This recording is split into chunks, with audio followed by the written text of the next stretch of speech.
되었습니다. 주의 일을 이야기한다는 것입니다. 무엇을 입고 살아, 무엇을 먹고 살아였는데 무슨 명품 가방을 들고 다닐까 하였었는데 이제는 그 관심이 가난한 사람들에게, 나보다 못한 사람들에게 관심이 간다는 이야기입니다. 이것이 회개입니다. 이렇게 되면 생각이 바뀌어야 하는데, 생각이 바뀌려면 내가 가지고 있는 가치관이 바뀌어져야 합니다. 방금 말씀을 드렸습니다만, 무엇을 먹고 마실까, 무슨 좋은 옷을 입을까, 무슨 명품 가방을 들고 다닐까 해서 누구를 도와줄까, 누구에게 예수님 이야기를 할까로 바꾸어야 합니다. 그저 나만 알던 사람이 내가 아닌 남을 알게 된다는 얘기입니다. 이기주의자였던 내가 남을 사랑하는 마음으로, 사랑으로 바뀌었습니다. 남에게 세금을 걷어서, 나라에 세금을 걷어서 떼먹던 삭개오, 예수님이 오신다고 하니까 뽕나무 위로 올라갔습니다. 예수님, 만일에 예수님께서 지나가시다가 삭개오를 보시고 그냥 지나치셨다면 어떻게 되었을까라고 생각해 보신 적 있습니까? 성경에 그런 얘기는 없습니다. 그런데 삭개오가 기다리고 있는데 예수님 삭개오를 만나지 않고 예수님이 그냥 지나쳐버리셨다.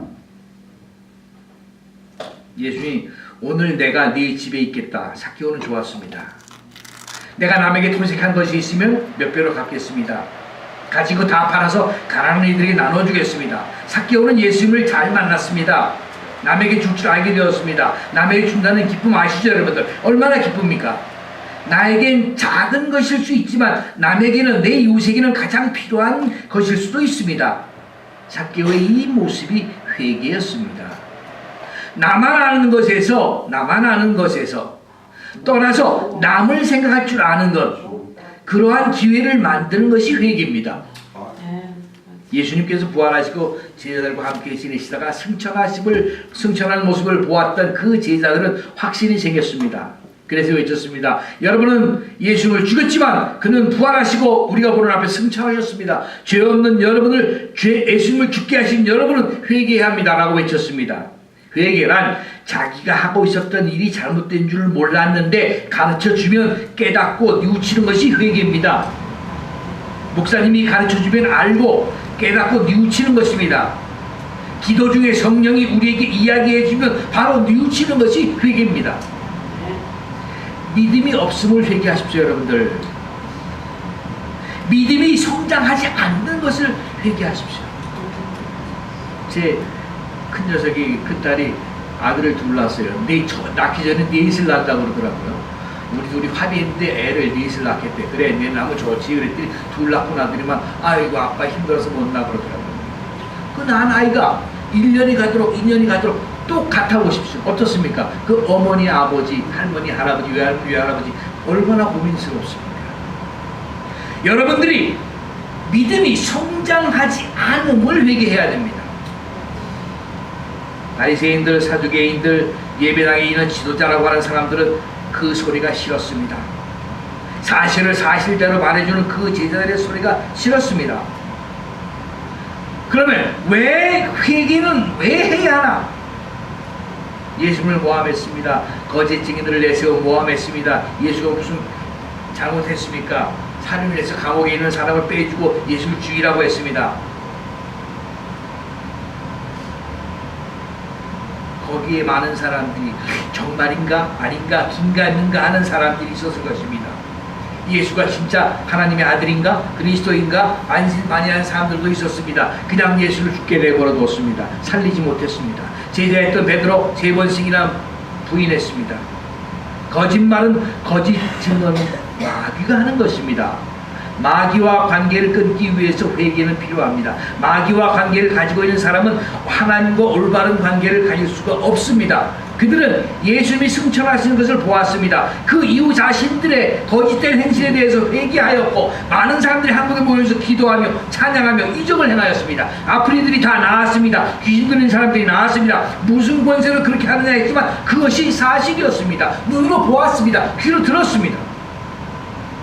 살아계신 예수님의 이적과 가르침이 그들에게는 싫었습니다. 처음에는 바로 가르침이 싫은 그들은 거짓 증인을 내세워 예수님을 십자가 못 박았습니다. 그러나 예수님을 부활하셨습니다. 아멘. 아멘. 예수님은 부활하셨습니다. 믿으십니까? 제자들을 통하여서 다시 가르쳐 주는 것이 그들에게 다시 싫었거든요. 사람들은 자기 자신이 잘못되었다고 얘기해 주는 사람은 싫거든요. 사람이 아니고 성경이 얘기해 주는데도 싫어하거든요. 예배당에 나온다고 하면서 그리스도라고 하면서 세례를 받았다고 말하면서 우리의 말이 행동이 아니었거든요. 나의 말이 예수님을 죽였습니다. 내 행동이 예수님을 못 박았거든요. 아십니까 여러분들? 인정하십니까? 모두가 다 그렇다는 건 아닙니다. 내가 그렇다는 것입니다. 내가 그랬습니다. 주님을 아버지라고 부르면서도 아버지한테 하는 것처럼 하지 않았습니다. 선생님이라고 부르면서도 선생님한테 그 가르침 따르지 않았습니다. 나의 구원자라고 하면서도 믿지 않았습니다. 매일같이 저는 회개했습니다. 다시는 그렇게 하지 않게 해주십시오. 다시는 그렇게 말하지 않게 해주십시오. 하지 않겠습니다라고 말했습니다. 주께서 우리에게 주신 원칙이 있습니다. 그 원칙에서 벗어났기 때문에 벗어났다면 우리는 회개해야 합니다. 인간이 그 원칙대로 100% 할 수 없거든요. 하라고 하지만 때로는 인간적인 것이 영적인 것보다 인간적인 육체적인 것이 강해서 그 원칙을 벗어날 때가 있거든요. 그럴 때마다 나는 회개합니다. 우리는 회개해야 합니다. 지금까지 본심을 떠나 있었던 사람이 본심으로 돌아서는 것입니다. 우리의 본심은 하나님의 형상을 닮아서 선합니다. 모두 다 선합니다. 잠시 본심을 잃고 마귀에게 잠시 지배당했기 때문에 악해져 있습니다. 그러나 본심으로 돌아와야 합니다. 회개는 쉬운 것입니다. 그저 본심으로 돌아오기만 하는 것입니다. 하나님을 없인 여겼던 사람이 하나님께로 복귀하는 것입니다. 사도행전 26장 20절에 보면 회개하고 하나님께로 돌아와서 라고 기록되어 있습니다. 돌아온다는 것은 제자리로 온다라고 하는 것입니다. 자기의 책임과 의무를 다할 수 있게끔 자신의 위치로 돌아 복귀한다는 것을 말하는 것입니다.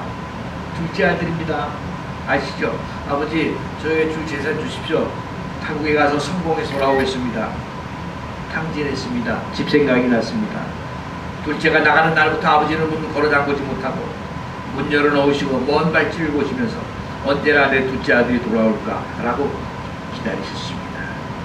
그는 아마 핸드폰도 없었나 봐요. 아버지한테 전화 못했어요. 올 면목조차 없었습니다. 어느 날 그러나 그는 집으로 향하고 있었습니다. 아버지가 먼 발치에 오는 둘째 아들을 보고 환영하면서 종들을 불러서 잔치를 열도록 했습니다. 문제는 큰아들. 일터에 돌아오고 나니까 뭐 맛있는 냄새도 나고 뭐 불편한 것 같아요. 물어봤습니다. 그랬더니 당신의 동생이 돌아왔습니다. 그래서 아버지가 잔치를 열라고 했습니다. 첫째는 불평했습니다. 아버지, 나는 지금까지 이렇게 고생하고 사는데 아버지 나에서 잔치 한 번도 열어주지 않지만 나 같은 동생이 왔는데 뭐 잘났다고 잔치해 주십니까? 아버지는 그동안 잘 먹지 못했을 거 아니냐, 먹여야지 그러지 않냐, 이게 다 내 건데 너는 이것이 다 내 것 아니냐. 우리의 형제들은 뭐라고 해도, 우리의 이웃은 뭐라고 불평해도 우리 아버지신 하나님께서는 우리를 돌아오심을 인하여 즐거워하시고 복귀시켜 주시는 줄로 압니다. 집으로 돌아오는 것입니다. 내 자리로 복귀하는 것입니다. 이것이 회개입니다. 회개하지 않은 바리새인들은 하나님 나라에 갈 수 없다라고 하셨습니다. 세리는 성문 앞에 서서 감히 얼굴도 들지 못하고 다시는 회개했습니다. 사두개인들은, 바리새인들은 얼굴을 들고 나는 11조를 했습니다. 나는 감사함도 했습니다. 나는 구제도 했습니다. 나는 금식도 했습니다. 그래서 나는 천국에 갈 수 있지 않습니까? 라고 했습니다. 사랑하신 여러분, 11조 아시죠? 11조 꼭 해야 합니다. 11조 내 것이 아닙니다. 하실 때 꼭 이름을 기록하십시오. 여러분의 개인의 11조니까. 내 것이 아니라 하나님의 것인데 내가 잘라먹지 않았습니다. 라고 쓰십시오. 내 잔이 풍성이 넘친다고 하셨는데 꼭 이름을 기록하시기 바랍니다. 내가 11조를 드리니까 내 대신 내 친구의 잔이 넘쳤다? 라는 이야기는 없습니다. 내 잔입니다. 여러분 구제도 하시고 금식도 하시죠. 그럴 때는 이름 없이 하십시오. 오른손이 해도 왼손이 모르게 하시기를 바랍니다. 아무도 모르게 해도 하나님은 아십니다. 그런데 그는 헌금할 때도 내가 한다고 외쳤습니다. 가지고 있는 것 중에서 지극히 작은 것을 바쳤습니다. 무조건 많이 바치라는 이야기는 아닙니다. 가지고 있는 것 중에서 할 수 있는 한 내가 할 수 있는 만큼 바치는 것입니다. 구제할 때도 나는 누구에게 구제한다라고 광고했습니다. 나는 금식한다라고 했습니다. 얼굴이 해숙했습니다. 우리는 선교한다라고 1년에 한 번씩 가까운 선교지 찾아가서 하루 지내고 돌아오면 내가 1년 우리 교회 선교 다 했다라고 얘기하는 그런 교회도 있습니다. 그러나 그녀는 자기가 가지고 있는 것 중에서 전부를 헌금했습니다. 마지막 동전 한 입을 헌금했습니다. 그러니까 그녀의 부엌은 먹을 것이 모자라지 않고 떨어지지 않았다라고 했습니다. 내가 그렇게 하지 못한 것을 회개하시기를 바랍니다. 나는 그렇게 했는데 하시는 분은 앞으로도 더 하실 수 있도록 기도하시기를 바랍니다. 제가 이렇게 생겼어도 우리 아버지도 감리교 목사입니다. 우리 할아버지는 기독교 장로교회 목사님이십니다. 제 증조부님도 기독교 장로교회 목사님이십니다. 그래서 제가 4대째 목사입니다. 우리 아버지가 얼마나 이걸 못하시는지, 감리교회는 감독이 너 저리가 파송했었습니다. 근데 우리 아버지는 이걸 못하셔가지고 맨날 조그만 데로 가 있어요. 제가 6번 만에 국민학교를 졸업했습니다. 우리 어머니가 한국 목사 3호로서 세컨 짭을 뛴 분은 우리 어머니가 처음일 거예요. 얼마나 가난한지. 그래서 제가 나는 진짜 목사 안 한다. 내가 아들들이 이제 사명제인데 난 진짜 목사 안 한다. 고등학교 때 음악대학을 가려고 레슨을 받았습니다. 그래서 고등학교 2학년 때 3학년 2학기 때 대학교 가서 교수한테 레슨을 받아야 되는데 돈이 있어야죠. 그래서 포기했습니다. 그러고 에이 좋다. 신학대학이라도 가자. 신학대학도 정식으로 하는 대학이니까 신학대학 가자. 3학년 때 군대 갔다 와서 4학년 때 쫙 복학해서 저 뒤에 앉아서 우리 교실 이만했습니다. 저 뒤에 앉아서 출석 부릅니다. 엄성호 그러는데 대학 가서 저 앉아갖고 취직시험 공부했습니다. 그리고 졸업하자마자 취직했습니다. 2월 달에 졸업인데 저는 12월에 취직해서 직장 다녔습니다. 2년 다니다가 관두고 전사 시작을 했습니다. 그때 마루였지 않습니까? 마루.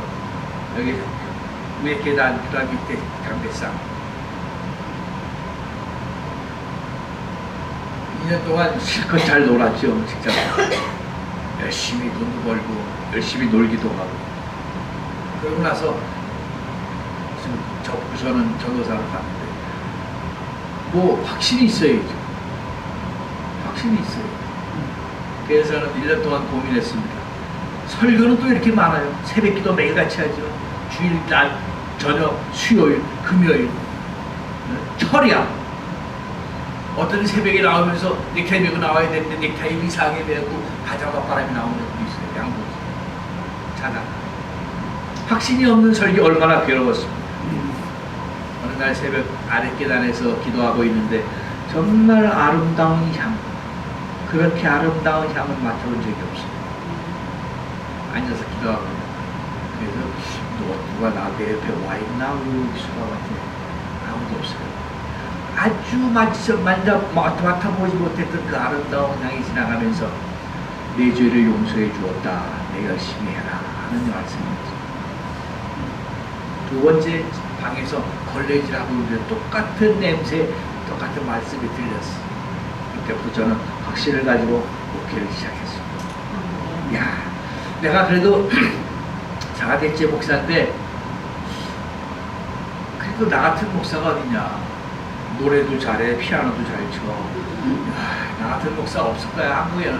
이랬습니다. 그러나 내가 전도사 목사 안수 받고 개척 학교에 하고 하면서 생각나는 게 나도 선교사로 나갈 수 있으면 그냥 나가보지. 그래서 하나님 내가 멕시코를 꼭 가겠습니다라고 하지 않았어요. 어디든지 갈 수 있으면 내가 가지. 슈바이처 박사는 박사학위가 3개인가 4개인데 아프리카 갔다는데 나도 한번 가지 그런 생각을 하고 있었는데 우리 감리교 선교부에서 멕시코 선교사 아버지 그래서 제가 이력서 냈더니 저를 보고 가라 제가 당선돼서 1990년도에 갔습니다. 회개란 초심을 찾는 것입니다. 돌리는 것입니다.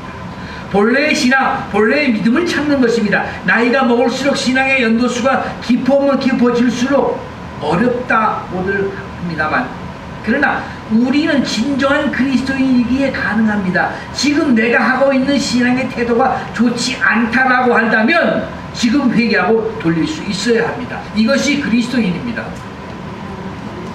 예수님과 비슷하게 살려고 하는 사람입니다. 비슷하게입니다. 예수님과 똑같이 절대로 불가능합니다. 예수님은 신이십니다. 예수님은 창조주십니다. 우리는 창조물입니다. 우리는 그의 종입니다. 예수님과 비슷하게 살려고 하는 것이지 똑같이 살 수 있는 사람은 없습니다. 그러나 그 똑같이조차도 하지 못하고 있는 나니까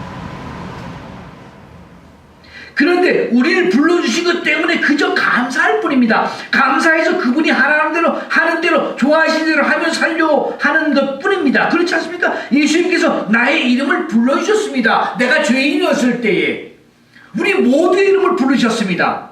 지금 밖에 있는 사람들까지도 내가 죄인이었을 때에 내가 감히 아버지 이름을 아버지를 나의 아버지라고 부를 수 없을 때에 그때 하나님은 나의 이름을 불러주셨습니다.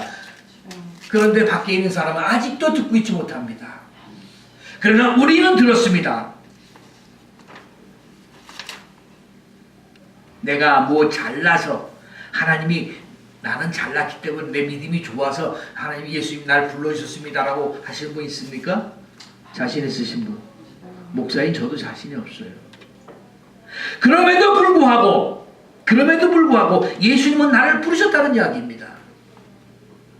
그런데도 그것을 잠시 잊고 나를 자랑합니다. 나를 내세웁니다. 내가 뭐 자랑할 만한 게 있습니까? 회개란 내가 주님에게 가까이 갈 수 있도록 해주는 것입니다. 죄 있으면 자꾸 피하려고 합니다. 또 멀어지려고 합니다. 가까이 갈 수가 없습니다. 갈 수가 없어요. 자꾸 멀어집니다. 육체적인 일만 추구하게 되고 영적인 일은 자꾸 죽어갑니다. 생각만 해도 육적인 일만, 행동해도 육적인 일만, 교회에 나와 앉아있어도 다 그리스도인 아닙니다.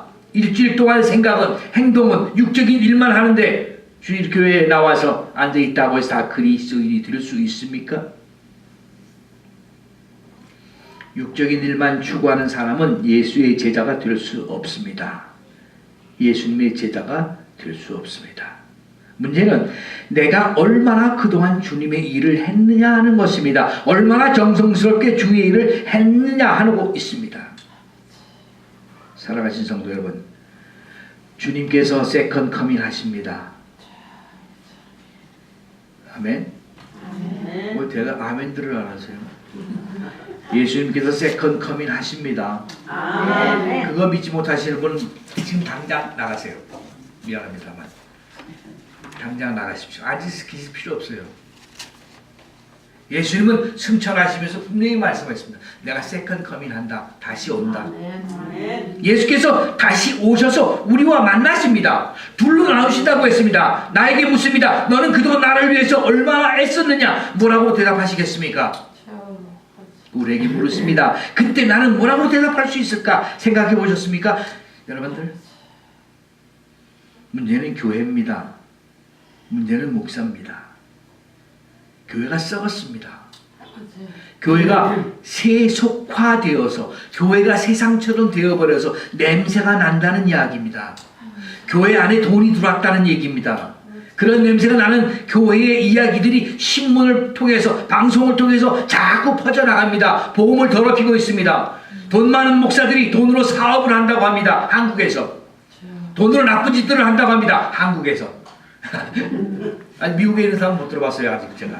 결론부터 얘기합니다. 냄새 나는 교인들이 더 많기 때문에, 아니 냄새 안 나는 교인들이 더 많기 때문에, 냄새 안 나는 목사들이 더 많기 때문에 아직까지 살아남아 있는 겁니다. 우리들이. 아멘.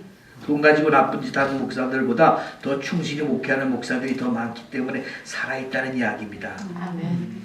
성도들이 어떻게 벌어서 11조 한 건데, 어떻게 벌어서 헌금한 건데, 어떻게 벌어서 감사 헌금한 건데, 시작에서 장사해서 조금씩 벌어서 11조 합니다. 감사 헌금합니다. 선교 헌금합니다. 그런데 그 헌금으로 자기 교회만 알고 자기 교회만 위해 씁니다. 불쌍한 이웃을 보지 못합니다. 교회가 몸담고 있는 사회를 위해서 일하지 못한다는 이야기입니다. 1년에 구제비가 100불입니다. 아이고, 선교헌금 조금도 보내지 못하고 있습니다. 내 이웃의 불쌍한 것을 보고도 도와주지 못합니다. 100만 불짜리 교회를 헐고 1000만 불짜리 예배당을 지으라고 어디 성경에 기록되어 있습니까? 누가 그렇게 하라고 했습니까? 예수님이 그렇게 하라고 했습니까? 예수님께서 커다란 예배당을 지으라고 하셨습니까? 커다란 예배당을 지으라고 하니까 집사 되려고 해요. 당신 집사 되려고 해요, 김 집사님? 이번 집사 안수 받으신 분들은 이번에 3만 불씩 내세요. 이번에 장로 안수 받으시려고 하세요. 5만 불씩 내세요. 돈 주고 팔아요. 캐들이죠. 18세기 때 면제부 판 돈이 아직도 있어요. 그 돈 가지고 아직도 쓴대요. 뭐가 같습니까? 예? 뭐가 다릅니까? 교회에다가 1000만 불짜리 교회에다가 파이프 오르간 갖다 놓았습니다. 수억 대는 파이프 오르간. 언제 우리 교회 안에 수억 대는 파이프 오르간이 있었습니까? 올겐밖에 없었습니다. 발론 놀로는. 헌금은 내가 마음에서 우러나는 것이 헌금입니다. 은혜 받은 대로 바치는 것이지 내는 것 아닙니다. 내는 것은 공과 금입니다. 공과 금. 안 내면 전기가 끊겨요. 안 내고 수돗물이 나오지 않습니다. 하나님의 은혜는 계속해서 우리에게 옵니다. 우리에게 베풀어 줍니다. 아멘. 아무런 조건 없이 하나님의 은혜가 옵니다. 주십니다. 나의 공로로 인해서 나의 하나님의 은혜를 받았다 하신 분 없습니다. 은혜를 받을 만한 일을 했습니까? 주시는 무조건 은혜를 우리가 느끼지 못한 것 뿐이죠. 그 은혜를 느끼는 자만이 감사해서 감사함을 드리는 겁니다. 하나님의 은혜는 내가 알든지 모르든지 내가 느끼든지 못 느끼든지 온다는 이야기입니다. 그 은혜를 느끼는 여러분이 되시기를 바랍니다. 왜 감각이 없어요, 여러분들? 마음이 둔해졌습니다. 딱딱해졌습니다. 여러분들 일을 많이 해보십시오. 굳은 살이 생깁니다. 바늘로 푹 치러도 들어가기만 하고 피 안 생깁니다. 피 안 나옵니다. 심령 상태가 그렇다는 이야기입니다. 느낌이 없다는 얘기입니다. 기쁨이 없습니다. 슬픔이 없습니다. 늘 기쁨이 있는 사람이 그리스도인입니다. 늘 감사할 줄 아는 사람이 그리스도인입니다. 왜 그렇지 못합니까? 회개가 없어서입니다. 아직도 죄와 같이 있기 때문입니다. 저는 가끔 어른들하고 눈싸움을 합니다. 안경을 싹 보고. 제가 저번 어른이 없습니다. 전 다 이깁니다. 왜요?